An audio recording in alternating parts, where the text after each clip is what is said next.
Ang mga taon ng 60 ay hindi lamang isang dekada, ito ay isang pagsabog. Habang binabago ng mundo ang musika, moda, at ang paraan ng pag-unawa sa kalayaan, may mas mabangis na nangyayari sa dalawang gulong. Ang mga Ingles ang naghahari ng may kamay na bakal. Ang mga Hapones ay dumarating ng tahimik bilang mga mag-aaral na kalaunan ay magiging mga guro. At ang mga Amerikano ay umuungal gamit ang mga makinang tila galing sa impyerno. 50 taon ang lumipas, dapat ay ibinaon na sila ng kanilang mga teknolohiyang tagapagmana. Ngunit hindi nila ito nagawa. Ito ang 15 makina ng mga taon ng 60 na hanggang ngayon, sa taong 2026 ay tinatalo pa rin ang mga moderno. Bilang 15, Yamaha YDS 3. Baguhin nating lubos ang ating pananaw. Kalimutan ang malalaking makina, ang matatabang silindro, at ang bigat. Ang Yamaha YDS 3 ay napakamaliit, mukhang motorsiklo para sa paghahatid ng biyaryo. Ngunit nagtatago ito ng pusong pampalakasan na magpapahiya sa higit sa isang makinang may mas mataas na kapasidad. Pinag-uusapan natin ang 12 taon, isang konsepto na hinahamak ng mga purista dahil sa pagiging marumi at maingay, ngunit ginawang ginto ng Yamaha. Ang makinang may 2 silindro at 246 cm3 nito ay naglalabas ng 21 lakas kabayo at ginagawa ito sa pamamagitan ng pagtaas ng revolusyon na parang isang motorsiklo sa Grand Premyo. Ang susi ng YDS 3 ay ang bigat. Ang bagay na ito ay kasing bigat lamang ng isang modernong bisikleta na busog sa pagkain, na nagbibigay dito ng ugnayan ng bigat at lakas na naglalantad sa mga motorsiklong 3 beses na mas malaki. Ang pagsakay sa isang YDS 3 ay hindi isang pasyal. Ito ay isang karanasang binaryo. Alinman sa kakaripas ka ng todo, habang ang makina ay tumitili na parang isang banshee sa hangganan ng takometro, o hindi ka aalis. Walang gitna, walang relax na pagtakbo. Kung gusto mo magmabagal, mas mabuting bumaba ka na lang at magtulak. At kapag nagpasya kang pakawalan ang renda, lumilitaw ang mahika. Ito ay maliksi, mabilis tumugon, at ipinararamdam nito sa iyo na mas mabilis ka kaysa sa totoong bilis mo. Ang problema, at ito ay isang malaking problema, ay ang mga 2 taon ay mga nilalang na may sumpungin na ugali. Mas matindi silang mauhaw kaysa sa isang marinong nasa daungan, at mas malakas manigarilyo kaysa sa isang lokomotibong deuling. Kung hindi mo nakuha ang tamang timpla ng langis, maiiwan kang naglalakad habang ang makina ay nakadikit na ang mga piyesa, umiiyak sa ibabaw ng isang mainit na piyesa ng museo. Ngunit kung ang Yamaha ay may alas sa kanilang manggas, ang kanilang walang hanggang karibal na Suzuki ay hindi magpapahuli. Sila ay may alas din, at bukod doon, ito ay may 6 na kambiyo. Bilang 14, Suzuki T20 Super 6. Habang ang natitirang bahagi ng mundo ay nahihirapan sa mga karkula ng kambiyo na may 4 na bilis, na madalas ay hindi gumagana ng maayos, lumitaw ang Suzuki, dala ang isang itak, at hinati ang kagubatan sa 2. Ang Suzuki T20 Super 6 ay dumating sa merkado at nagsabi, 5 ang kambiyo. Napakaganda. Kami ay maglalagay ng 6. At hindi ito marketing lamang. Ito ay totoo. Ang motorsiklong ito, kasama ang kanyang makina na 2 taon at 247 cm3, ay may transmisyong 6 na bilis na tila galing sa isang truck.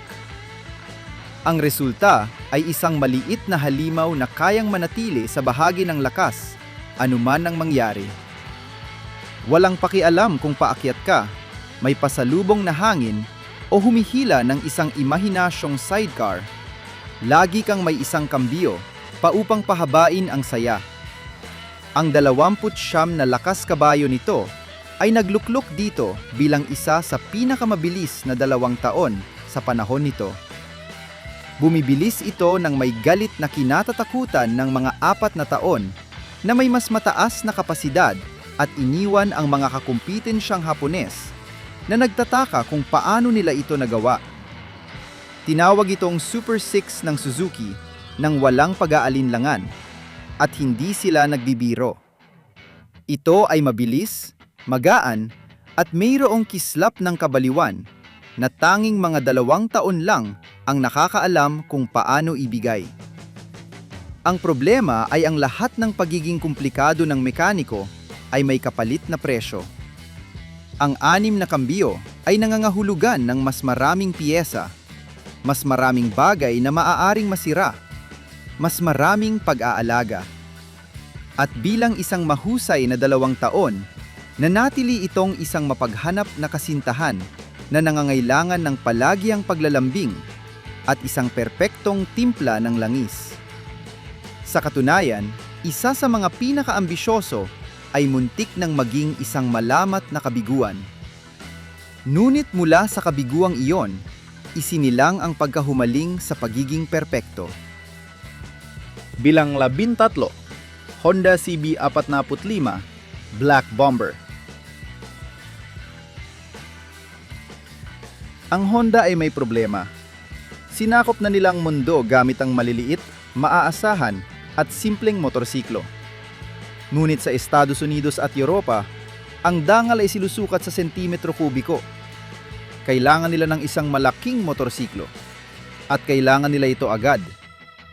Kaya, sa pagmamadali ng isang mag-aaral sa gabi bago ang pagsusulit, dinisenyo ng Honda ang CB45 Black Bomber. At anong disenyo? Nagpasya ang Honda na ang kanilang makinang may 2 silindrong magkaagapay na 444 na sentimetro kubiko ay gagamit ng pagkakasunod-sunod ng pagsindi sa 180 grado. Nangangahulugan ito na ang 2 piston ay sabay na tumataas at bumababa, sa halip na magsalitaan gaya ng ginagawa ng karamihan. Sa pisara ng inhinyero, nangako ito ng isang hindi kapanipaniwalang kakinisan ng paggana. Sa katotohanan, ang Black Bomber ay nangangatog na parang isang makinang panlaba sa siklo ng pagpapatuyo. At tumutunog ito na parang isang traktora na may masamang loob. Ngunit hindi lahat ay masama. Ang motorsiklo ay mabilis, napakamabilis. Kayang panatilihin ng 160 kilometro bawat oras nang hindi pinagpapawisan at may technical na sopistikasyon na hihigit sa halos lahat ng taga-Europa. Dobleng pulo ng lebas sa itaas ng silindro, isang bagay na hindi sukat akalain sa isang motorsiklong panlansangan sa panahong yon. Ang problema ay, sa bilis na pang-highway, ang pagmamaneho nito ay parang pagmamasahe sa iyong gulugod gamit ang isang pambutas na martilyo. Ang mga panginginig ay sobrang tindi, kaya ang mga salamin ay nawawalan ng silbi. Ang mga tornilyo ay kusang lumuluwag, at ang mga kamay ng driver ay namamanhid pagkalipas ng 20 minuto. Nakagawa ang Honda ng isang kagamitan sa pagpapahirap na may mataas na teknolohiya na, nagkataon lamang, ay mabilis tumakbo. Ngunit habang ang mga Hapones ay nag-eeksperimento, sa kabilang panig ng kontinente, sa isang maliit na sulok ng Espanya, isang kumpanya na may pangalang hindi mabigkas ay gumagawa ng ilan sa pinakamagagandang motorsiklo sa kasaysayan. Bilang 12, Bultaco Metralla. Narito ang isang motorsiklo mula sa isang bansa na marami ang hindi makatuturo sa mapa at gayunpaman ay nanalasa sa mga sirkito sa buong mundo. Ang Bultaco ay isang kumpanyang Espanyol na itinatag ng isang henyo na nagangalang Paco Bulto na nagpasya na kung hindi niya kayang lumaban sa kapasidad, lalaban siya sa talento. At ang Metralla ang kanyang obra maestra. Pinag-uusapan natin ang isang motorsiklo na dumarating sa mga kapasidad na 200 at 250 sentimetro kubiko at sa parehong pagkakataon ay isang sining sa ibabaw ng mga gulong. Ang Metralla ay hindi lamang isang motorsiklo. Ito ay isang gumaganang iskultura. Ang mga linya ng tangke, ang swing arm, ang upuan, ang lahat ay dinisenyo ng may katangi-tanging panlasa na magpapaisip sa iyo kung paano ito lumabas sa isang pabrika at hindi sa isang gawaan ng mga custom na butik.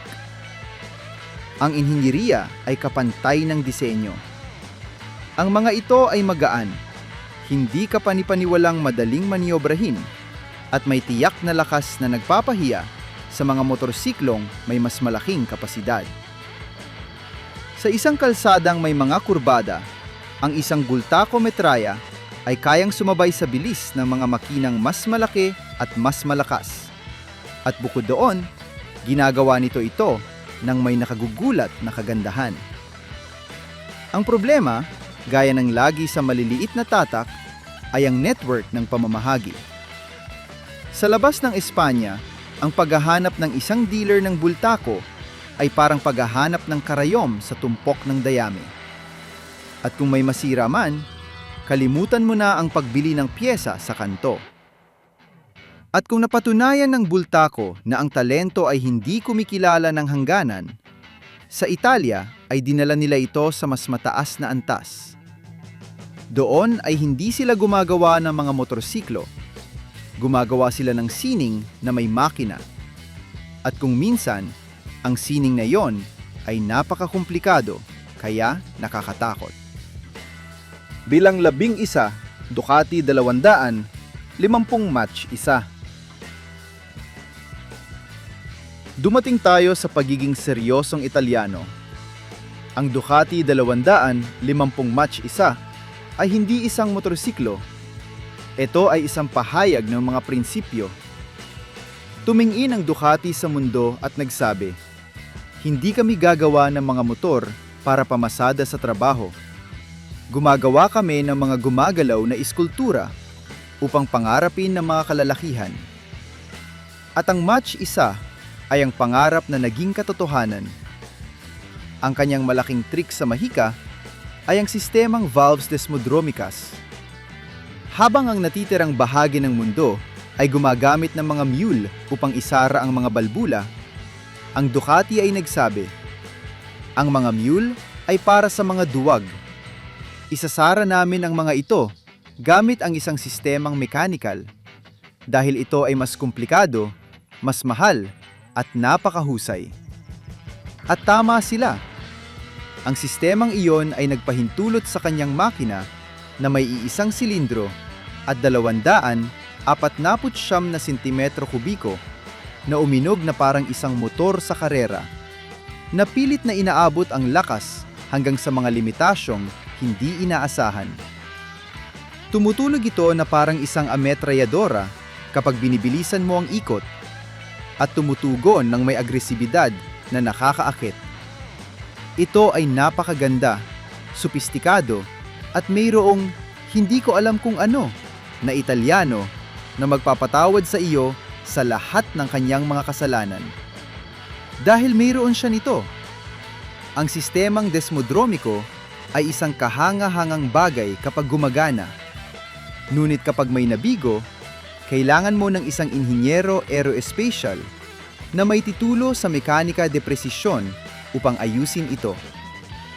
Bukod pa rito, dahil ito ay isang monosilindriko na sagad sa piga, nanginginig din ito. Hindi sa antas ng Black Bomber, ngunit sapat na upang pagkaraan ng ilang sandali, mapatanong ka kung ang iyong mga kamay ay nakahawak pa rin sa manibela. Ngunit hindi lahat ng Italya ay dumaan sa landas ng radikal na pagiging komplikado.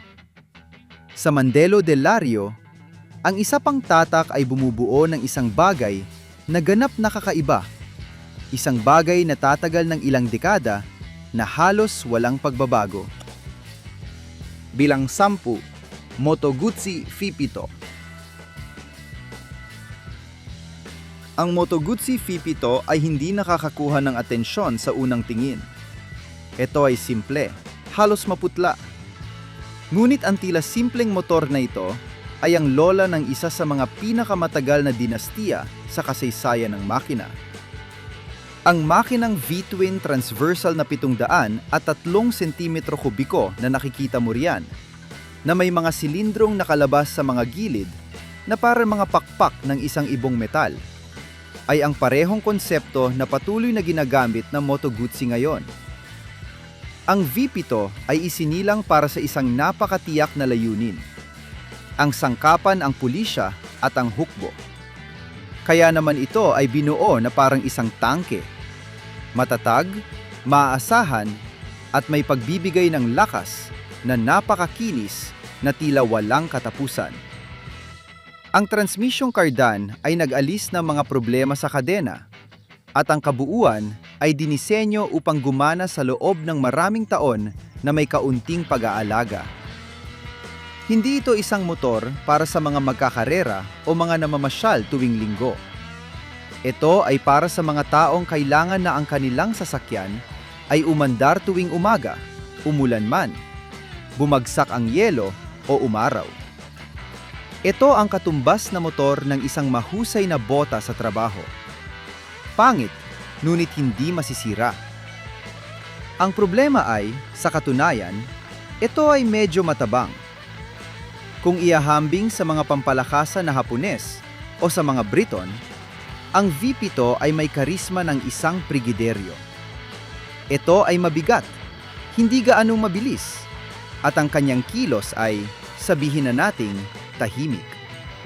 Ngunit ang V7 ay lumikha ng isang merkado, ang sa mga touring na komportable at maaasahan, na hanggang ngayon ay isa sa pinakamahalaga sa sektor.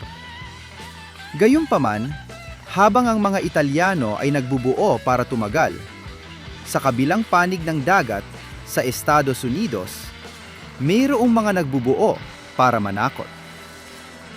Bilang siyam, Harley-Davidson Sportster X, LCH. At ngayon mga Gino, hawakan ng mahigpit ang manibela dahil ito ay Harley-Davidson sa kanyang purong anyo. Ang Sportster X, LCH, ay ang daliri sa gitna ng Amerika para sa sinumang nagsasabing ang mga motor na Yankee ay mabagal at mabigat. Ito ang bersyong hot rod ng Sportster, isang makinang hinubaran, pinagaan at inihanda para sa isang bagay lang, ang tumakbo ng mabilis sa tuwid na linya. Ang XLCH ay may kasamang mga piston na may mataas na kompresyon, mga levas na radikal at sapat na kagamitan upang ito ay maging legal. Lahat ng iba pa, guardabaros, mga palamuting kromado, anumang gramo ng bigat, ay direktang itinapon sa basurahan sa ngalan ng bilis. Ito ay isang motor na binuo para sa isang kapat ng milya, para sa mga karera sa kalye, at para takutin ang lahat ng haharang sa kanya. Ang makinang V-twin Ironhead na 883 cm kubiko ay umuungal na parang mismong apokalipsis kapag binuksan mo ang gas. At tumutunog, kung paano ito tumutunog. Ito ang tunog ng kalayaang Amerikano. Hilaw, marahas, at walang filter. Ang XLCH ay kayang tapatan ang anumang bagay sa bilis ng pag-arangkada. At bukod doon, ginagawa niya ito ng may anyong nagpapayelo ng dugo. Ngunit, syempre, ito ay kabaligtaran ng isang sibilisadong motor. Ito ay maingay, magaspang, hindi maasahan, at may ginhawa ng isang bangkong semento. Bukod pa rito, ang mga levas na napakaradikal ay nangangahulugan na sa mababang bilis ay wala itong lakas. Upang umandar, kailangan mong pilitin ito na parang kinapupuutan mo ito. Ngunit kapag gusto mong magpahayag ng intensyon at ang pahayag na yon ay Ako ang pinakamasama sa kapitbahayan. At wala akong pakialam kung sino ang makaalam. Walang katulad ng XLCH. Ito ay purong ugaling Amerikano sa ibabaw ng 2 gulong. Bilang 8, B. MWR 69 S. Narito meron tayong isang motor na nagharap ng isang mapanghimagsik na tanong sa mga taon ng 60. Paano kung ang pagsakay sa motor ay hindi kailangang maging isang pagsasakripisyo? Ang BMWR 69S ay ang unang klase sa ibabaw ng 2 gulong, isang oasis ng karangyaan at pagpipino sa gitna ng isang disyerto ng mga makinang maingay at nanginginig. Ang kanyang makinang boxer twin na 574 na sentimetro kubiko ay kasing kinis ng seda, napakabalance na tila lumulutang sa aspalto. Ang transmisyong kardan ay nag-alis ng walang hanggang abala ng kadena at ang kalidad ng pagkakabuo ay napakatatag na tila isang relo na Swiss na may mga gulong. Ito ang motor na pinipili ng mga seryosong manlalakbay. Ang mga gustong lumunok ng mga kilometro nang hindi dumating na lupaypay. Mayroon itong komportabling posisyon sa pagmamaneho, isang disenteng proteksyong aerodinamika at isang pagiging maaasahan na nagpapahintulot sa iyo na tawirin ang Europa ng walang takot na matirik. Ang problema ay, sa totoo lang, ito ay kasing exciting ng isang pulong ng mga kapitbahay. Ang R69S ay practical, mahusay, at napakahusay ng pagkakabuo. Ngunit kulang ito sa puntong yon ng kabaliwan, sa kislap na yon na magpapagising sa iyo sa 6:00 ng umaga para lamang umikot ng walang patutunguhan. Ito ay isang motor para sa isip, hindi para sa puso. At bukod pa rito, mas mahal ito kaysa sa maraming sasakyan noong panahong yon at ang paghahanap ng isang dealer ay isang misyong imposible. Ngunit nagtakda ito ng isang huwaran. Ipinakita nito na maaaring maglakbay ng may klase at yon, sa mga taon ng 60, ay isang malaking pahayag ng intensyon. Bilang 7, Royal Enfield Interceptor. Narito ang isa sa mga motorsiklong halos walang nagbabanggit. Ngunit ang mga nakakakilala rito ay sumasamba rito. Ang Royal Enfield Interceptor ang pinakamabilis na motorsiklong binuo ng kumpanyang Indian na may pinagbulang Briton. At sa panahon nito, kaya nitong durugin ang karamihan sa mga pinakasikat na katunggali nito sa isang tuwid na linya nang hindi man lang pinagpapawisan. Ang makinang bisilindriko paralelo nito na 736 na sentimetro kubiko ay nagbibigay ng humigit kumulang 52 lakas kabayo. Isang seryosong figura para sa taong 19 na 162 kung kailan ang karamihan sa mga motor ay nasa kalahati lang nito. Ang Interceptor ay kayang umabot sa 175 kilometro bawat oras at panatilihin ang bilis na yon sa buong araw. Nang hindi pinagpapawisan, nang hindi nagrereklamo, at nang hindi nagbabantang sa sabog. Ginawa ito ng Royal Enfield sa napakalimitadong bilang. Kaya naman hindi ito kasing sikat ng nararapat sa kanya. Ngunit ang mga nakakaalam ay alamang totoo. Kung gusto mo ng isang mabilis na motor, maaasahan at walang arte, ito ang iyong lihim na sandata. Ang problema ay ang kalidad ng pagkakabuo na nagbabago gaya ng panahon sa Britanya. Ang ilang Interceptor ay hindi masisira, mga tunay na tangkay na tumatagal ng ilang dekada. Ang iba naman ay tila ginawa nung Biyernes ng hapon at nagkakalas-kalas ng kusa kung titingnan mo ng masama. At dahil ito ay mula sa isang maliit na tagagawa, Ang paghahanap ng mga piyesa ay isang pakikipagsapalaran na mismo. Ngunit kapag napunta sa iyo ang isa sa mga mahuhusay, ang interceptor ay purong mahika sa ibabaw ng mga gulong. Ipinakita nito na hindi kailangang maging higante upang bumuo ng isang mataas na kalidad na motorsiklo. Ngunit ang pinakamaganda ay darating pa lamang. Saktong nung ang mga Briton ay tila kontrolado na ang lahat. Bilang 6. Triumph Trident T, 150. Maghanda kayo dahil ito ang kung ano ang sana ay nangyari, ngunit hindi natuloy. Ang Triumph Trident T, 150 ay kumakatawan sa huling awit ng industriyang Briton, ang huling kislap bago ang malaking sakuna. Ang motorsiklong ito ay napakaabante, napakahusay ng disenyo, at napakaganda na dapat sana ay ito ang naging pambato kung saan pipigilan na Inglaterra ang pananakop ng Hapon.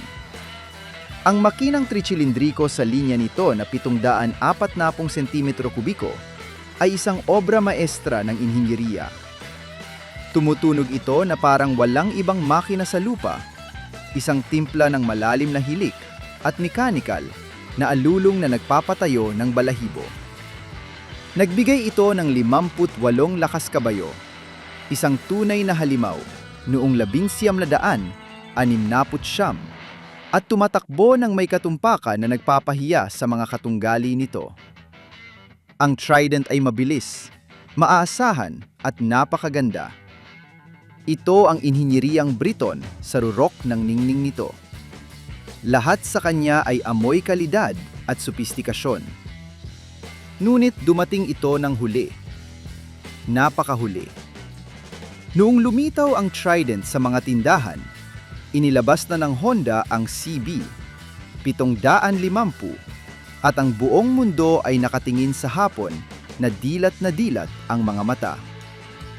Bukod pa rito, ang Triumph ay nasa krisis sa pananalapi at hindi ito nagawang gawin sa sapat na dami.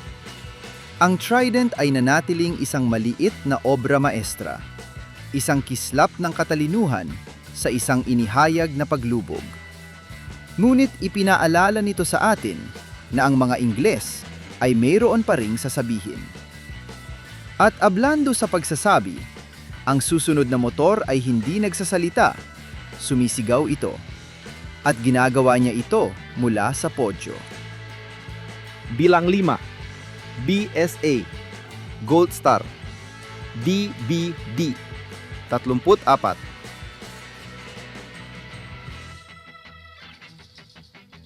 Hindi ito isang motorsiklo.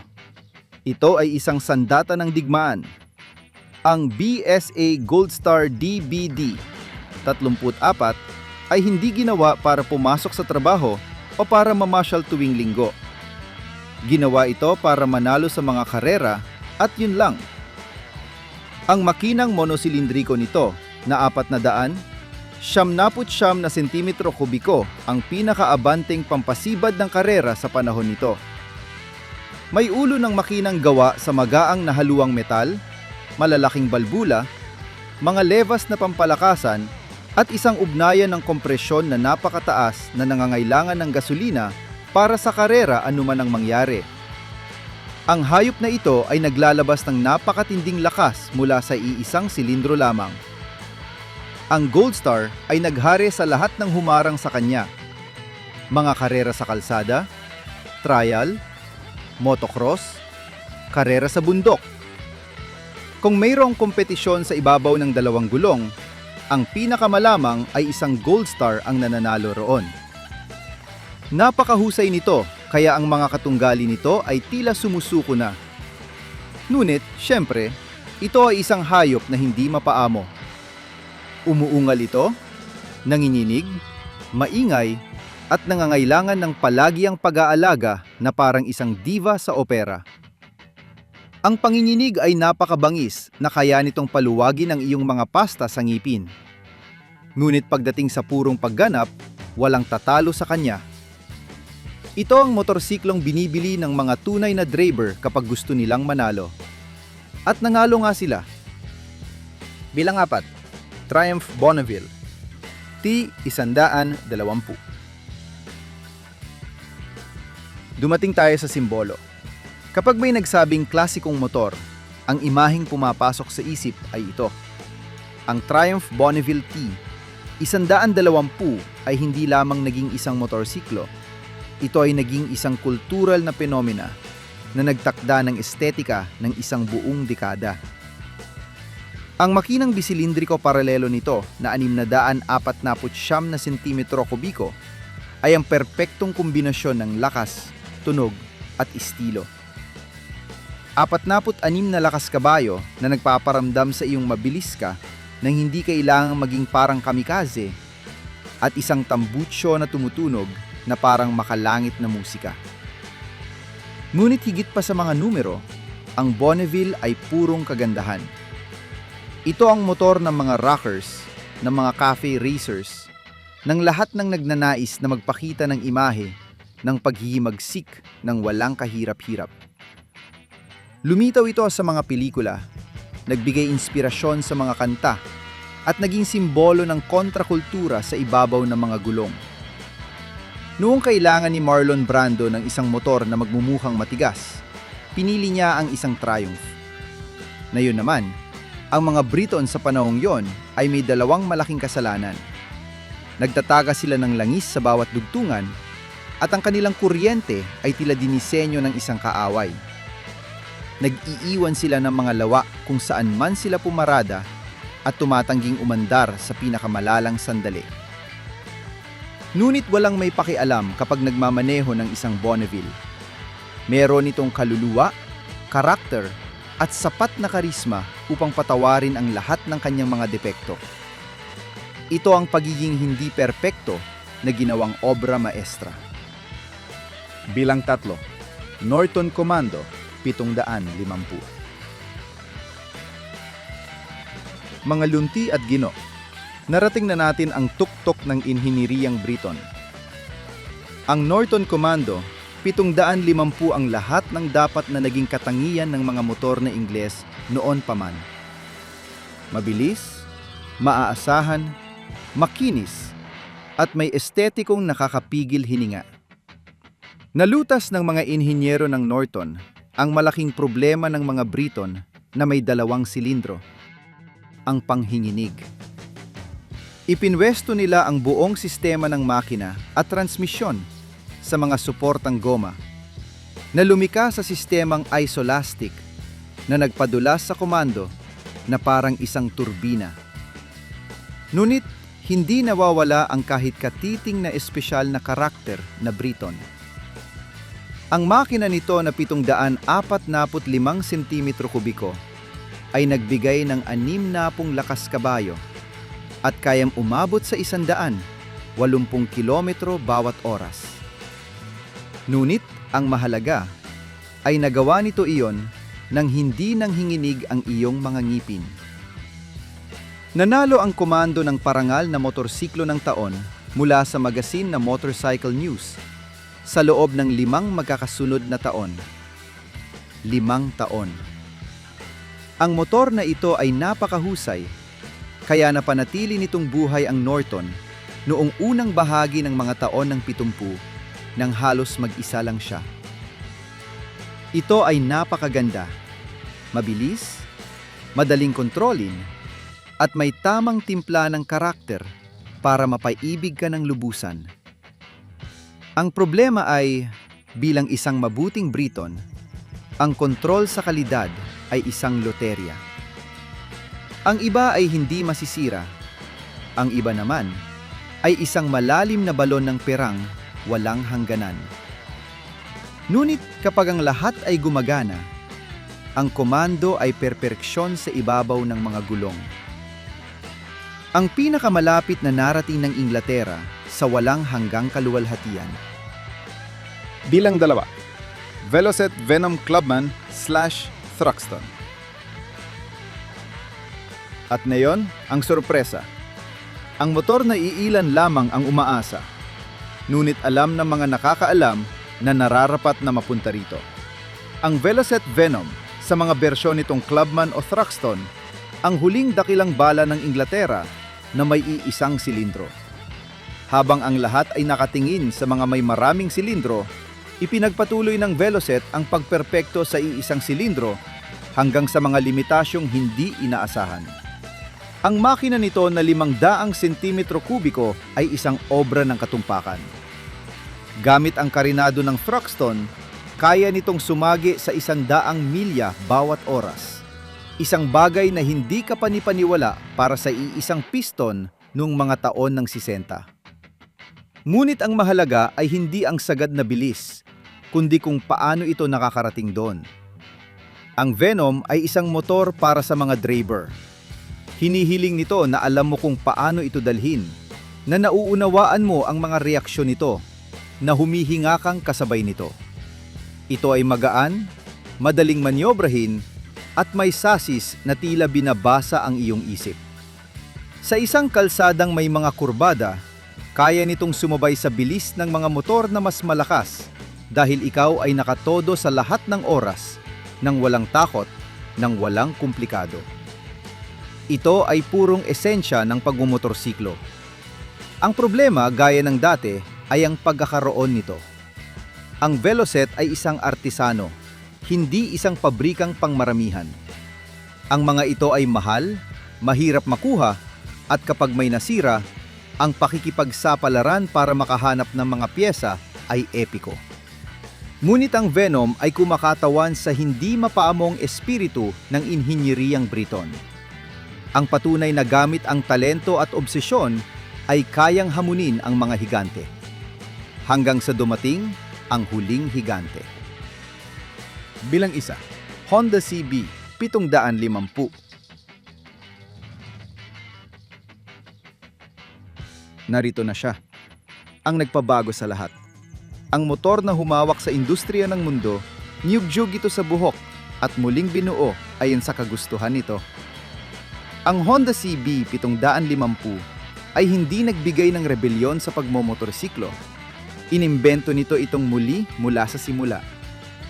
Bago ang CB 750, ang mga motor ay mga makinang may sumpungin na ugali, maingay, hindi gaanong maasahan at mapaghanap. Kailangan silang lambingin, unawain ang kanilang mga bisyo at tanggapin ang kanilang mga kapritsyo. Dumating ang Honda at nagtanong, paano kung bumuo tayo ng isang motor na gagana lang ng simple? Ang makina nito na may 4 na silindro sa linya at 736 na sentimetro kubiko ay isang bagay na wala pang nakakakita sa isang motor sa kalye. 4 na silindro, puno ng lebas sa itaas, dekuryenteng paandar, preno na disc sa harap at isang pagiging maasahan na nagpaiyak sa ingit sa mga tagagawang Briton. 67 lakas kabayo, 200 kilometro bawat oras, at ang lahat ng iyon nang walang drama, nang walang panghinginig na hindi matagalan, nang walang tagas ng langis. Ngunit ang pinakamahalaga, ito ay abot kaya. Natuklasan ng Honda kung paano gumawa ng maramihan ng isang motor na sopistikado, maaasahan, at napakabilis sa presyong kayang bayaran ng mga mortal. Ang CB 750 ay hindi lamang pumatay sa simbolikong paraan sa industriyang Briton. Ibinaon nito ito ng may kasamang ngiti. Binuksan nito ang panahon ng mga superbikes at itinalaga ang hapon bilang hindi matatawarang amo ng makina. Ang bawat modernong motor, bawat pampalakasan, bawat naked, bawat isa sa kanila ay may dalang kaunting DNA ng CB 750. Ito ang simula ng katapusan ng isang panahon, ngunit simula rin ng lahat ng dumating pagkatapos. At dahil doon, nananatili itong mas mabuti ngayon kaysa sa maraming moderno. Dahil kung wala ito, sa madaling salita, ang mga moderno ay hindi iiral.